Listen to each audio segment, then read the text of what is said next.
Hello, comic cronies, to the final chapter of the Mutant Massacre story arc. This time, we will be covering Daredevil, the Man Without Fear. Issue number 238, published by Marvel, titled, It Comes With the Claws. With feline-like reflexes, the mutant marauder known as Sabretooth pounces on his unsuspecting intruders that have unwittingly entered his domain. In the tunnels located just beneath the part of New York known as Hell's Kitchen, 3 gang members are given first-hand lessons on what it means to be tough. As the feral marauder both drives them out and appropriates their female member. With a less than gentle handling, the man-beast shows his newly acquired concubine to her sleeping quarters, as he himself inspects the immediate vicinity for any more trespassers. Satisfied as to their solitude, the killer recumbents to his den, while just above, the blind vigilante known as Daredevil makes his nightly rounds through Hell's Kitchen, settling on an alley devoid of people, but still occupied. 2 stray dogs fight over a piece of turf as Hornhead comments that the canines are not like humans in the aspect they have not developed the virtue of sharing. One would think the evidence of man-made war will provide that evidence to the contrary, but I digress. With a brutal maul to the back of the neck, the vanquished dog scurries away with his tail between his legs, as the conquering dog stands triumphant in his victory. Suddenly, DD's senses pick up a smell of gunpowder, together with a small but distinct whimpering cry. Like a flash, he's off, crossing tarred rooftops to descend into a remote alley, interrupting a crime in process. With the first thug wrapped up, Daredevil tosses his billy club, hitting the back of the knee of his accomplice, tripping him chin to concrete into the pavement. To DD's amazement, instead of gratitude, the victim of the mugging blames him for all the violence in Hell's Kitchen, stating if it wasn't for costume superheroes, there would be less crime in Hell's Kitchen. People like Hornhead invite villains with their flashy costumes.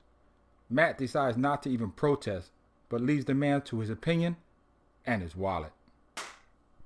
While elsewhere, 2 kids named Butch and Darla become engrossed in an after-school horror flick. Unbeknownst to her, Butch plans a surprise ending that makes Darla nearly pee herself. As she pounds him for his mischievous behavior, Butch's dad scolds the 2 for watching violent TV shows. He too blames his son's interest in violence on the local vigilantes. He then orders his son to go outside and play, telling him to avoid the local gang thugs, especially their leader, Raphael. So what does Butch do? But go right to their hangout and try to join their ranks. Little does the gang members know, this location is the same spot that the slumbering Marauder 2 calls home. It does not take long for the kids' rowdiness to awaken the beast, and for him to test their dominance like the 2 stray dogs for the underground turf. Butch threatens Sabretooth that if he hurts him, Daredevil will find out about it, and he will regret it. So the Marauder takes him up on it, and seeks out the would-be hero to test his mettle, much to Butch's regret. Daredevil, while ruminating over the mugging victim's words, continues to patrol Hell's Kitchen. Little does he know that Butch's threat has invited death to his doorsteps. DD's senses once again alarms him, notifying him to the presence of what could be a man or a tiger. Hornhead quickly kneels behind a chimney stack, but the man-beast just barrels through the brick and mortar, leaving DD prone on the asphalt floor. Using his momentary advantage, the Marauder pounces on his prey as a cat would a mouse. But this mouse, he will find out, has ways of protecting itself. Both predator and prey tumble from on high to the alley pavement below, though with different methods, they both descend to fall unscathed. The irony that they now stand in the same alley that the 2 dogs were fighting for earlier does not escape Daredevil's attention. The 2 size each other up, but it is the beast who attacks first, barreling them both into the elderly couple walking down the street. Hornhead's act of kindness gives his opponent an opportunity to strike. Daredevil asks Sabretooth, why does he attack them? To which he replies, it comes with the claws. Finally, our hero has had enough and unleashes a barrage of attacks that turns the once confident stalker into a cowering, pampered house cat.